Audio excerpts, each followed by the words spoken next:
오늘 함께 묵상할 성경 말씀은 유다서 1장 1절에서 16절 말씀입니다. 오늘은 20절, 21절 말씀을 읽겠습니다. 사랑하는 자들아, 너희는 너희의 지극히 거룩한 믿음 위에 자신을 세우며 성령으로 기도하며 하나님의 사랑 안에서 자신을 지키며 영생에 이르도록 우리 주 예수 그리스도의 긍휼을 기다리라. 아멘. 오늘 함께 묵상할 주제는 밀양입니다. 영화 밀양을 보셨을 듯 한데요. 기독교에서 밀양에 대해 자주 언급하는 이유가 있습니다. 신앙의 딜레마라고 할까요? 교리와 현실의 괴리, 그리고 용서의 범위에 대한 기독교의 이중성을 고발하는 듯한 목소리가 들리는 영화이기 때문입니다. 신앙을 갖게 된 여인이 자신의 아들을 납치해 살해한 살인범을 믿음으로 용서하러 교도소를 찾아갑니다. 하지만 납치 유괴 살인범은 자신을 이미 감옥에서 예수님을 믿게 되었고 자신은 이미 하나님께 회개하고 용서를 받았기에 피해자의 용서는 필요 없다는 식으로 말합니다. 주인공 여인은 이 대목에서 충격을 받고 자신보다 앞서 용서를 자행한 하나님을 욕하며 기독교를 공격하기 시작합니다. 영화를 보는 내내 관객인 저는 여인을 응원했고 이중적인 용서라는 잣대를 제시하는 기독교에 대해서는 답답함을 느꼈습니다. 실제 세상 속에서 또 교회 안에서도 그런 살인범과 같은 태도로 영적인 세계에 심취해 눈앞의 공동체를 경시하는 그리스도인들을 왕왕 발견할 수 있기 때문입니다. 또 그런 신앙적 딜레마에 대해 명확히 답하지 못하는 무지한 그리스도인도 상당수라는 것도 기독교의 현 주소입니다. 오늘 우리가 묵상한 유다서의 내용이 이런 내용입니다. 가만히 들어온 거짓 선지자들의 미혹입니다. 4절입니다. 이는 가만히 들어온 몇 사람이 있음이라.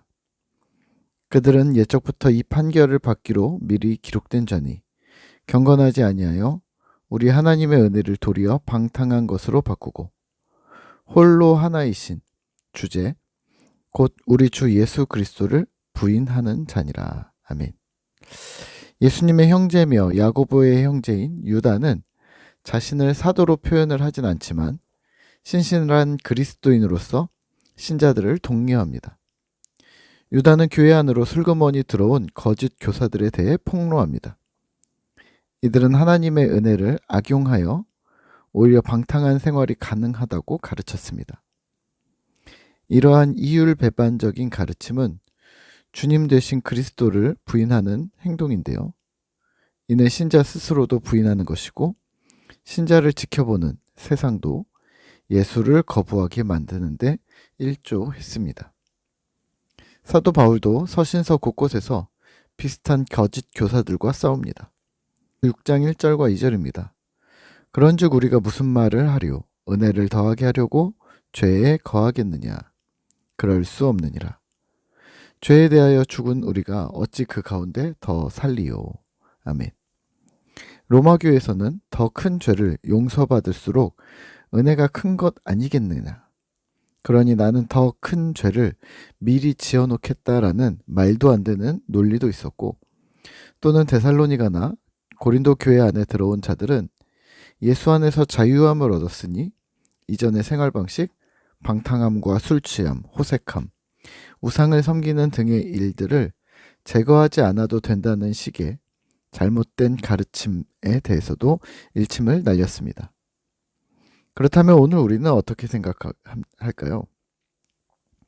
예수를 믿어 나는 용서받았으니 나는 무엇을 해도 지옥에 갈 수 없다 라고 말하실까요? 네, 그러면 구원파입니다. 한 번 얻은 구원이 취소될 수 없다는 교리에 방탕함을 얻어 나는 뭘 해도 괜찮아 라는 식의 자기 중심성을 지지하는 사상은 이단적 사상입니다. 상황을 고려하지 않고 깊이 고민하지 않은 채 교리를 대충 적용해 말해버리거나 교리의 약점을 파고들어 이런 식으로 해도 문제가 없다로 결론을 내린다면 그건 말씀을 제멋대로 이용하는 사람들입니다. 하나님 공경과 경외, 겸손의 태도를 견지한 신실한 믿음이 바탕이 되지 않는다면 그건 위험한 신앙이 되고 맙니다. 과연 공공연히 죄를 지어도 하나님의 은혜만 있으면 문제될 것이 없는 걸까요? 그런 교리가 있으니 맘대로 살아도 되는 걸까요? 혹여 성경의 행간은 자의적으로 채워 넣어도 되는 걸까요? 예전에 이런 질문을 하시는 성도님이 계셨습니다. 목사님, 게임을 하지 말라는 말씀은 성경에 없나요? 술을 먹지 말라는 말씀이 성경에 더 없나요? TV는요? 게임을 절제하거나 술을 먹지 말거나 미디어를 줄이라는 도덕적 의도를 위해 성경을 인용한다면 그 반대로도 가능하다는 생각을 하셔야 합니다. 사실 어떤 텍스트를 대하든지 자의적인 의도로 접근한다면 그건 문제가 있는 것입니다.